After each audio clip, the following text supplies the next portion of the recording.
കോൺഗ്രസിൽ നിന്ന് വരുന്ന ഒരു വാർത്ത കൂടുതൽ യുവാക്കൾക്ക് ഭാരവാഹിത്വം നൽകിയിരിക്കുന്നു കോൺഗ്രസ് എന്നതാണ്. യൂത്ത് കോൺഗ്രസ് ഭാരവാഹികളായിരുന്നവർക്ക് DCC ബ്ലോക്ക് ഭാരവാഹികളായാണ് നിയമനം. താഴെത്തട്ടിലെ പുനഃസംഘടനയുടെ ഭാഗമായാണ് തീരുമാനം. സലിം മാലിക് വിശദാംശങ്ങളുമായി. സലിം, അടിമുടി ഒരു പുനഃസംഘടനയിലേക്ക് കോൺഗ്രസ് ഒരുങ്ങുന്നു എന്നതിൻ്റെയൊക്കെ അഭ്യൂഹങ്ങളുണ്ട്. തദ്ദേശ തെരഞ്ഞെടുപ്പ് വരുന്നു, അതിനുശേഷം നിയമസഭാ തെരഞ്ഞെടുപ്പ് വരികയാണ്. അപ്പോൾ ആകപ്പാടെ ഒരു പൊളിച്ചെഴുത്താണോ?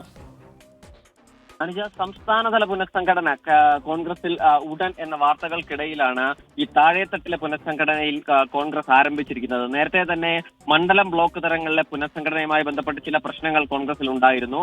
ആ പുനഃസംഘടന നേരത്തെ പൂർത്തിയാക്കാൻ കഴിഞ്ഞതുമില്ല. അതുകൊണ്ട് തന്നെ ആദ്യം ഈ താഴെത്തട്ടിലുള്ള പുനഃസംഘടന പൂർത്തിയാകട്ടെ എന്ന കോൺഗ്രസിലെ തന്നെ ഒരു വലിയ വിഭാഗം നേതാക്കൾക്ക് അഭിപ്രായമുണ്ടായിരുന്നു. അതിന്റെ കൂടി പശ്ചാത്തലത്തിലാണ് ആ പുനഃസംഘടനാ നടപടികൾ വീണ്ടും ആരംഭിക്കുന്നത്. നേരത്തെ ഒരു പകുതി പുനഃസംഘടന നടത്തിയിടത്താണ് ബാക്കി കൂടി ആരംഭിക്കുന്നത്. അതിനുശേഷമാകും ഒരു വിശാലമായ അർത്ഥത്തിലുള്ള പുനഃസംഘടനയിലേക്ക് കോൺഗ്രസ് കടക്കുക. നിലവിൽ ഈ പുനഃസംഘടനയുമായി ബന്ധപ്പെട്ട് കൂടുതൽ യുവാക്കൾക്ക് ഭാരവാഹിത്വം നൽകുകയാണ് ഇപ്പോൾ കോൺഗ്രസ് ചെയ്തിരിക്കുന്നത്. മുൻ യൂത്ത് കോൺഗ്രസ് കമ്മിറ്റികളിൽ ഭാരവാഹികളായിരുന്നവർക്കാണ് ചുമതല നൽകിയിരിക്കുന്നത്. അത് മുൻപ് ഷാഫി പറമ്പിലും അതിനു മുൻപ് ഡീൻ കുര്യാക്കോസിന്റെയും കാലത്ത് യൂത്ത് കോൺഗ്രസ് സംസ്ഥാന കമ്മിറ്റിയിൽ ഉണ്ടായിരുന്നവരും ജില്ലാ പ്രസിഡന്റായിരുന്ന ആളുകൾക്കുമാണ് ഇപ്പോൾ പുനഃസംഘടനാ നിയമനം.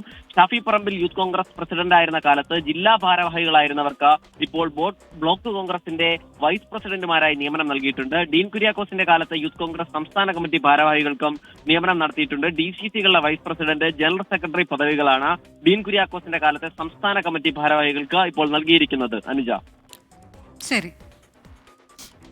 സലീം മാലിക്കാണ് വിശദാംശങ്ങൾ നൽകിയത്.